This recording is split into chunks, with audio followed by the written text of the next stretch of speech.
Renato, Andréa, para a gente atualizar as informações importantes a respeito da eleição no CREMESP e agora esse registro, o encaminhamento da Chapa 3.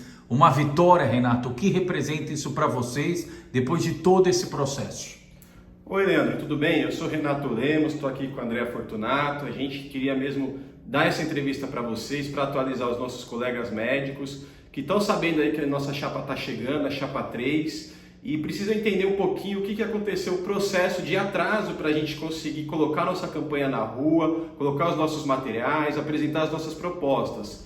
A gente teve uma situação excepcional para a inscrição da nossa chapa. A gente entrou com os documentos para a inscrição da chapa, né, André? No prazo determinado, fizemos todo o procedimento com a documentação, colhemos a documentação dos nossos 40 conselheiros indicados da nossa chapa.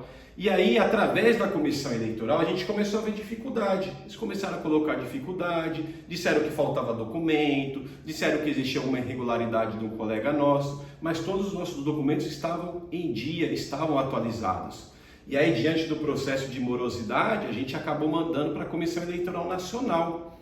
E aí, esses documentos, a gente reivindicar uma resposta, um resultado, parece que esses documentos foram extraviados, eles não tinham notícia. E através da provocação a gente teve que enviar novamente o documento, e aí a Comissão Eleitoral Nacional não deu um prazo de resposta para a gente. Não foi mais ou menos isso, né? Aconteceu.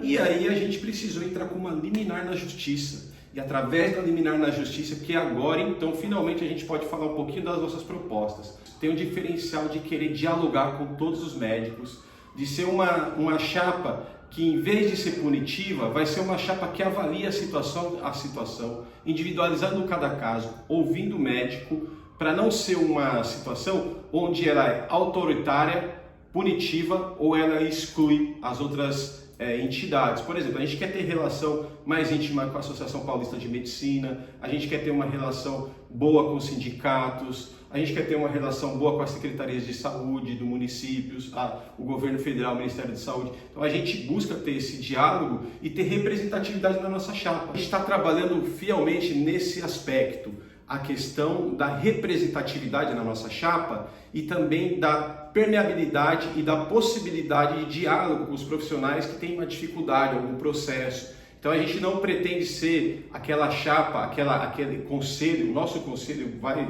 buscar ser um conselho representativo, de diálogo e de articulação com instrução ao profissional. A gente propõe retomar as câmaras técnicas científicas de formação, educação permanente, preparação para esse profissional em situações de conflito, em situações de dificuldade, em situações de dificuldade técnica, através de matriciamento, de formação de material científico. As diretrizes devem ser retomadas, atualizadas, né? Plano de carreira, né? Plano de carreira, vamos discutir tudo isso. Está esperando aí uma participação maior das mulheres nessa chapa, entendeu? Para melhorar as condições de trabalho das mulheres. Nós mulheres, a gente sofre um certo preconceito aí, o que a gente ganha é menos do que os homens normalmente, né? Então tudo isso dificulta um pouco o nosso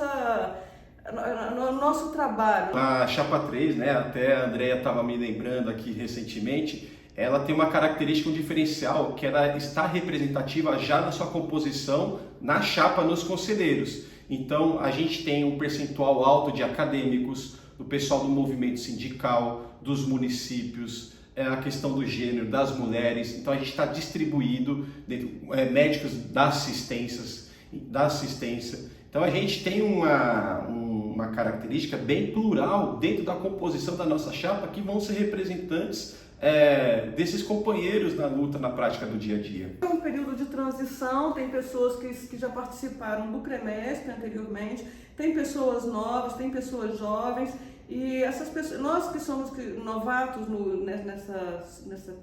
nesse meio, né? Nós estamos sendo preparados para um CREMESP futuro, para mudar as coisas lá na frente.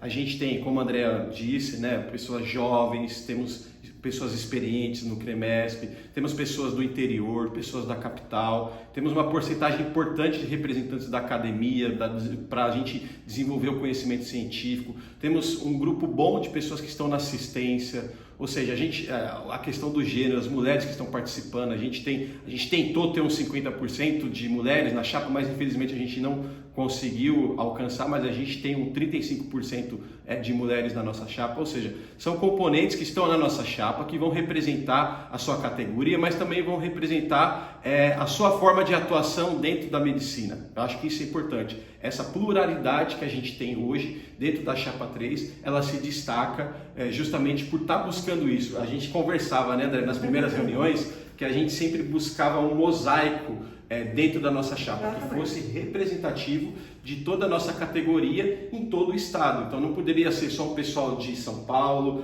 capital, ou só o pessoal de interior, não poderia ser só o pessoal da academia, também não só o pessoal da assistência. Então a gente tem desde chefe de serviço, a médico estudante de residência, enfim, a gente está aí na briga agora, conseguimos finalmente validar a nossa chapa dentro da participação da campanha e agora a gente vai apresentar as nossas propostas, que acredito que são as propostas que podem conduzir, como a Andréa sempre diz, o nosso Conselho Regional de Medicina para o futuro. As eleições serão online, né? A gente vai votar através do internet, será dia 14 e 15 de agosto, Chapa 3.